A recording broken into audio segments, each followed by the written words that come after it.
একটা দুটা নয় বরং 100টা খুন করেছে। সে 99 জন মানুষকে হত্যা করার পর ফতোয়া খুঁজে বেড়াচ্ছিল যে আমার তওবা কবুল হবে কিনা। একজন আবেদের কাছে গিয়েছে। আবেদ আর আলেম কিন্তু এক জিনিস না। আবেদ মানে যে প্রচুর ইবাদত করে, তার জ্ঞান কম, সে শুধু জানে কিভাবে ইবাদত করতে হয়। আলেম হচ্ছে সে যে শরীয়তের গভীর জ্ঞান জানে, আবার ইবাদতও করে।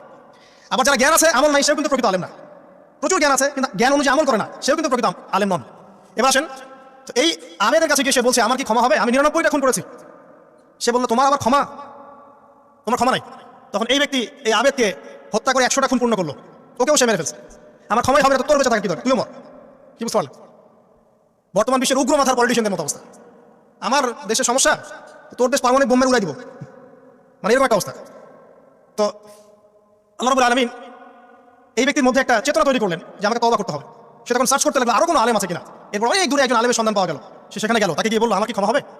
সে আলেম তাকে বললো হ্যাঁ, তোমারও ক্ষমা হতে পারে, যাও তুমি ইস্তেগফার করো এবং এই এলাকা থেকে অন্য এলাকায় চলে যাও।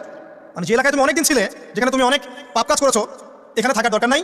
তওবা করে তুমি অন্য কোথাও চলে যাও, নতুন একটা জীবন শুরু করো। এখানে থাকলে হবে কি, তোমার স্মৃতিগুলো তোমাকে তাড়িয়ে বেড়াবে এবং মানুষ তোমাকে খারাপ নজরে দেখতেই থাকবে, তুমি তখন কষ্ট পাবে।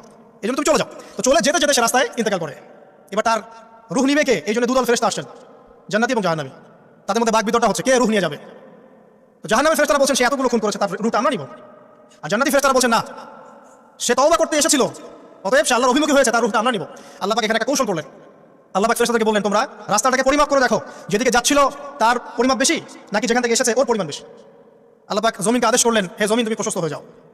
এবার পরিমাপ করে দেখা গেল সে তওবার দিকে আসছিল, এর পরিমাণটা বেশি। এই একটা কাজের ওসিলায় আল্লাহ তাকে মাফ করে দিলেন। মনে রাখবেন এটা মৌখিক বিষয় ছিল না, সে মন থেকে ভিতর থেকে কিন্তু সে আল্লাহর প্রতি অনুগত হয়েছিল। এই মনের বিষয়টা আল্লাহ ছাড়া কেউ